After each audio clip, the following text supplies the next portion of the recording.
Hey guys, and welcome back. So today I'm going to be talking about curating your skincare routine. I know that I get really sucked into hyped products and products that are very trendy here on YouTube and Instagram, which leads me to use products that aren't right for my skin type. So I wanted to sit down today and kind of talk about how to find products that are right for your skin type and to curate or create a skincare routine that's going to be right for you.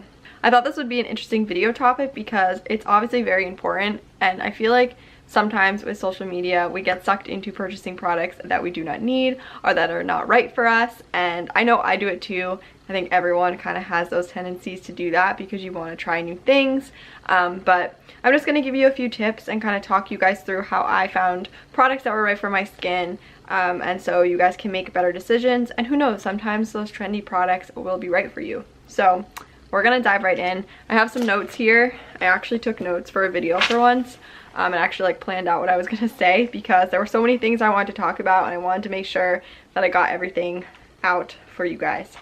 So starting off, everybody's skincare routine is going to look extremely different depending on what your skin type is and what concerns you kind of want to address. So this video is just gonna talk through kind of how I determined what my skin type was and how I determined what my concerns were, and then how I chose the products that were right for me. So hopefully, learning from my mistakes, you guys can kind of find products that are right for you.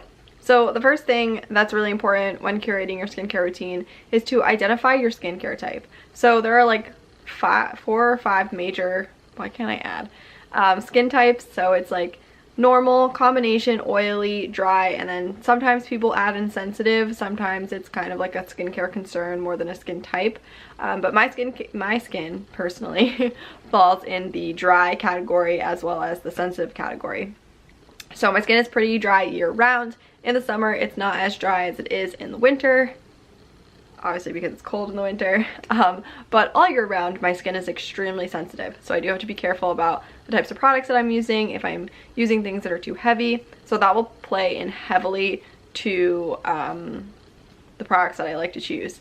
And it's kind of hard for me because my skin is super dry, but it's also sensitive, so I have to be careful also not just of the ingredients but also of the consistency of the product, because I feel like a lot of times with dry skin or dehydrated skin, a lot of people want to use very thick, heavy creams, but because my skin is very sensitive and clogged very easily, I can't do that. So that is my skin type. I feel like skin type is pretty self-explanatory and pretty easy to determine.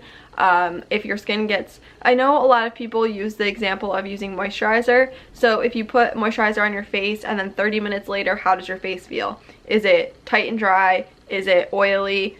Is it normal? That's kind of how you determine supposedly what your skin type is. I feel like at this stage most people kind of know if their skin is more dry or oily or more of a combination or normal for people who are blessed like that. I don't know. So I feel like that is pretty self-explanatory, but the next thing is kind of targeting what your concerns are. So the list of concerns for skincare or skin in general is very, very long.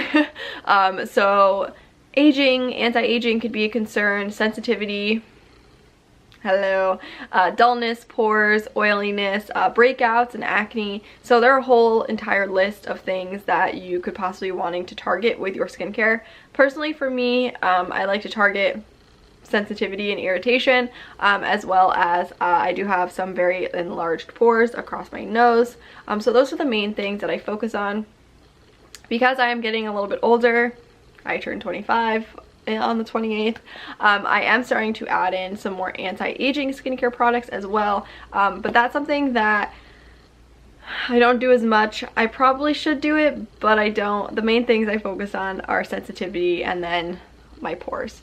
But sensitivity for me will always come first because that is a big thing with my skin. I have to be really careful about that. So for me, that is a huge concern. But some people don't really have a lot of concerns with their skin. You might have a few things that you kind of want to target, but it's not totally important. Or you might have a lot of things that you want to target and you really want to get the most out of your skincare. So it really can go either way. Again, your skincare routine is going to be super based on your skin type and kind of your own personal preferences. So yeah. So the third thing that I would do is kind of target your key products. So for anybody starting out in skincare, if you're new to this, if you're a teenager, which is when I started skincare, I guess the 3 things that I would recommend are cleanser, moisturizer, and an SPF. That's a very basic skincare routine that's going to kind of cover all of your necessities for a basic routine. I feel like I'm talking in circles. And then after you kind of figure out those basic first step products, that's when you can kind of start adding in serums and masks and eye creams and all that kind of fun stuff.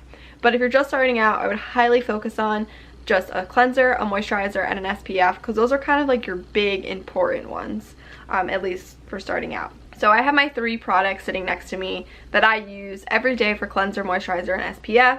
But before we get into those, I do want to touch on ingredients. So ingredients in skincare is some of the hardest to identify, at least for me. It took me 10 years to actually figure out that the ingredients in your skincare is very important to know, because even though these products are being marketed, companies don't always know what's best for your skin. Obviously they're just making products, but everyone's skin is different, so products will react differently because of their ingredients based on your skin. So for me, I know that I have a sensitivity to silicones and fragrance. Those are really big for me. Silicones tend to kind of get stuck in my skin and really cause irritation and just like gross. And fragrance always causes irritation for me. Even like with perfume and stuff, I have a really hard time finding perfumes that don't cause like little red bumps when I spray them on me.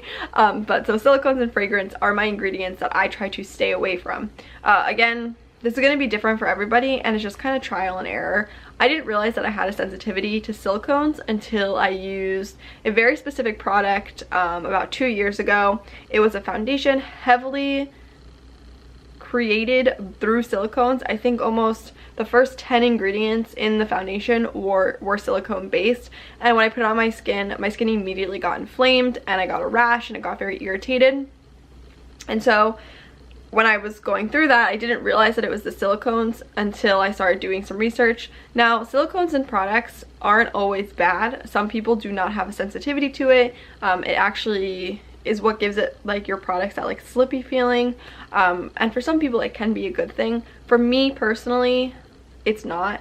I know there is a lot of research out there and a lot of people that are going to tell you silicones are fine, but it's a really person to person thing. Like, you could have an irritation to silicones like me and they could not work for you.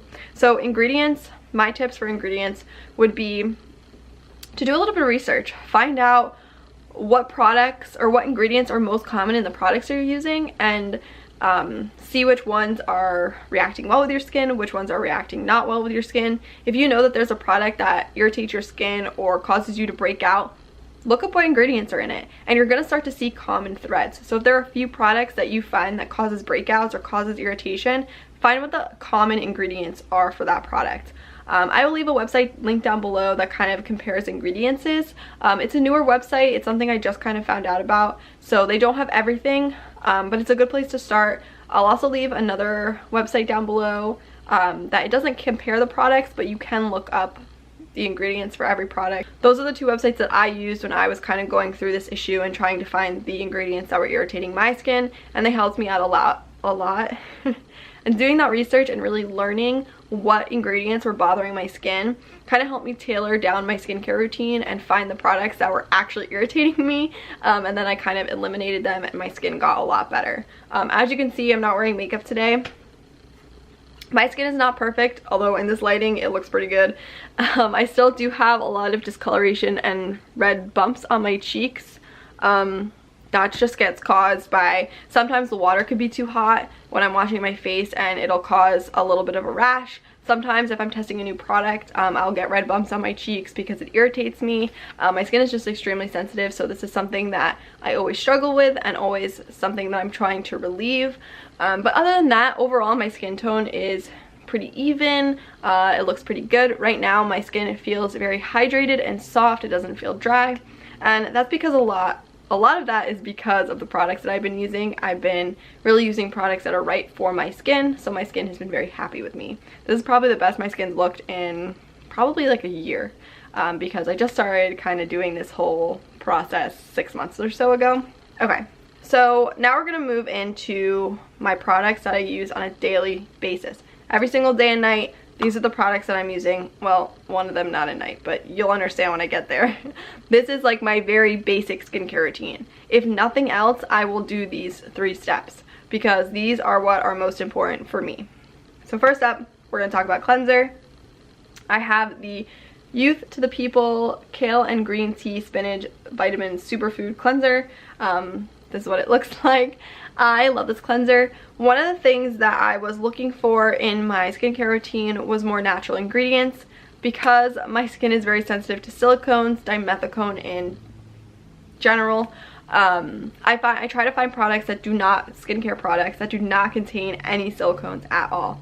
And most of the time that will give you very natural products. So I found this on Sephora. Obviously, I had been wanting to test this brand out for a while, but I wasn't sure how this was going to work for my skin because I had heard some people say that it was a little bit drying. So I went to Sephora and I got a sample. Sephora is great because you can do that. You can go in and ask for a sample of pretty much any product. And I brought it home and I started using it, and I immediately saw a difference in my skin. So I started using this day and night, and all of a sudden all the little red bumps started to disappear. My skin felt super soft. I personally didn't have any issues with it being too drying. I like that it is just like a very basic cleanser, so you can use it day and night. There's not any acids in here or exfoliating products or anything like that. It's just a good cleansing cleanser. It gets the job done. It does do a pretty decent job of removing makeup. Most of the time I will remove my makeup prior to cleansing with either a makeup wipe or like micellar water. Sometimes like with a first cleanse oil-based cleanser. But when there still is makeup residue, it does a good job of removing all of that. But I find that a gel-like cleanser like this, because it does clean a little bit deeper than those cream cleansers, works really well for my skin. Next up, we're going to talk about moisturizer. So the moisturizer that I have been using in the winter time is the Go-To Skin Very Useful Face Cream. I'm actually almost out of this. It has like 1 use left. I need to go pick up some more. What I like about this cream is that it has a thicker consistency to it, but when you rub it into the skin, it doesn't feel heavy and greasy on the skin. Again, even though my skin is very dry, it is very sensitive, so I have to be careful about using very heavy products on the skin. So again, this is another very natural brand. They use a lot of natural ingredients in their products. So on the back it even says here there's no parabens, sulfates, GMOs, mineral oils, synthetic colors, which is good, and they do not test on animals. So I really like to look for products that have those like clean initiatives where there's not a lot of parabens or sulfates or all those like normal things that you mostly see now, so more than you used to. That's kind of how I like to determine whether or not there's good product, good ingredients in my skincare. So again, another natural product. So with this product, it is super thick, but it has caused me no irritation or no like buildup in my pores, I guess. And I've been really enjoying this, so I definitely need to get more. Again, products are going to be based off your skin type. So if you have an oily skin type, this might not be the best product for you because it is a little bit thicker.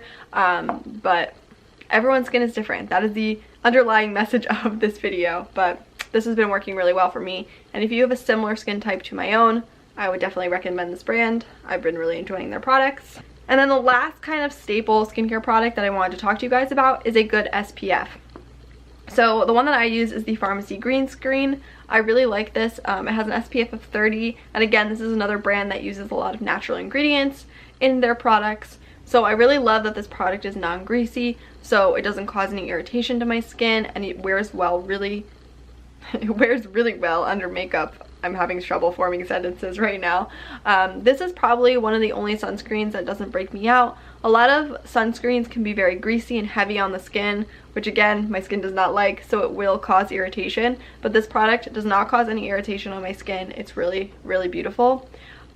People do say, there are studies, I'm not a scientist, I don't really know, that 90% of the aging that happens to your skin happens by sun exposure. So by using an SPF, especially early on, and then continuing throughout your life on a daily basis, will definitely help reduce those signs of aging as you get older. So I would definitely highly recommend using a sunscreen every single day to help protect against the sun and against environmental aggressors and aging. We all want to stop that. So this is kind of my third every day, no matter what product. That is my very basic skincare routine on a daily basis.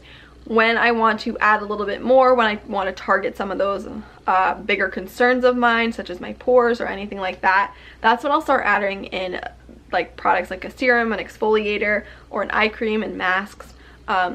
Once you figure out kind of your baseline skincare, it's very easy to start adding in those products because you already know what ingredients bother you, what ingredients your skin likes, what your skin type is, so you can really start tailoring those products to your specific skin. If you guys are interested in a second part to this video where I talk more in depthly about serums, exfoliators, and masks, definitely let me know in the comments. But I hope this video was somewhat informative and helpful for you guys when you're curating your own skincare routine and finding the products that are right for you. I know that for me this was a huge step in the right direction for my skincare, and my skin has never looked better. So I'm very thankful that I actually sat down and did this. But let me know if you have any questions or want to chat about skincare in the comments. I try to respond to every comment. But yeah, so if you like this video, please give it a thumbs up. Don't forget to hit that subscribe button, and I will see you in my next video. Bye guys.